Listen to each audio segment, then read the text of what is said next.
Elles arrivent, les nouvelles consoles, le choc des titans, c'est pour très bientôt. Cette semaine, la Xbox One et la semaine prochaine, la PlayStation 4. Bienvenue sur la chaîne Techno 01net. Et oui, comment choisir entre ces deux monstres de technologie?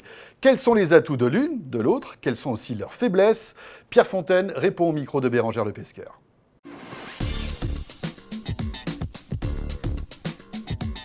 7 ans pour l'une, 8 ans pour l'autre, ce sont déjà des vieilles dames et il était grand temps de les remplacer. Microsoft et Sony se sont mis au travail et la 8e génération de consoles de jeux va débarquer. Leurs noms Xbox One et PS4. Deux nouveautés d'un coup, un épisode qui n'arrive que tous les 6 ou 7 ans et qu'il ne fallait donc pas rater. Et le match s'avère très serré. Si en apparence les deux nouvelles dames ont un bon air de ressemblance, sous le capot, certaines différences sont à relever. Notons déjà que chacune d'elles possède une architecture PC intégrée dans des boîtiers de console. Les puces graphiques sont à peu près similaires, mais la PS4 possède un processeur dédié surtout au calcul de jeu. La Xbox One compte-t-elle sur le cloud pour se distinguer en matière de puissance ? Ils ont mis en place ce qu'ils appellent le Xbox Live Compute, c'est-à-dire ce qui permettra à terme de déporter une partie de la puissance de calcul dans le nuage avec des serveurs qui calculeront une partie de la puissance graphique nécessaire, une partie de l'intelligence artificielle, etc., etc., etc. Le cloud, mais pas seulement. Microsoft rejoue également la carte du Media Center déjà présente sur la Xbox 360. Mais cette fois-ci, elle s'offre un lecteur Blu-ray et un navigateur web. Sachant que la Xbox One a en plus un petit atout qui est la prise HDMI, qui est aussi bien une entrée qu'une sortie et qui permet de brancher n'importe quoi derrière, notamment une PS4 si on veut.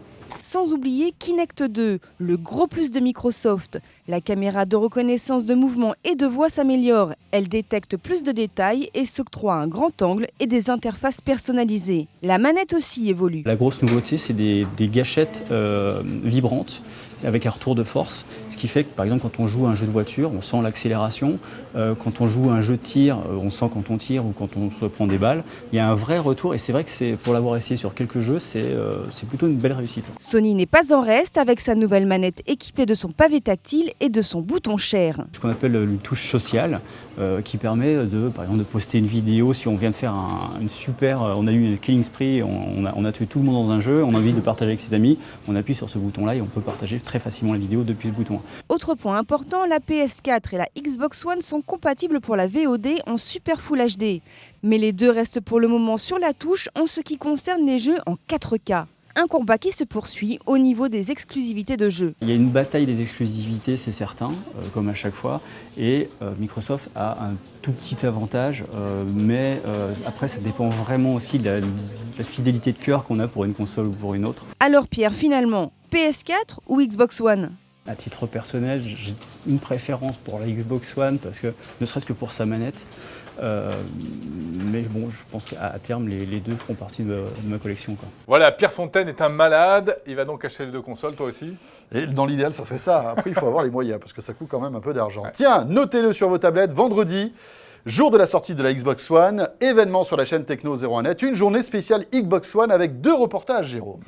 Le matin, on parlera d'un aspect qu'on n'a pas encore trop développé de la Xbox One, c'est l'interaction avec la télévision, parce que c'est aussi un media center, la Xbox One. Mais c'est aussi et avant tout une console de jeu, et un petit peu plus tard dans la journée, vous pourrez découvrir en avant-première le jeu Rise, mais aussi un petit peu les nouveautés de Kinect sur cette fameuse Xbox One. Tiens, tant qu'on y est, toujours vendredi, mais le soir à 18h, rendez-vous pour un grand talk spécial.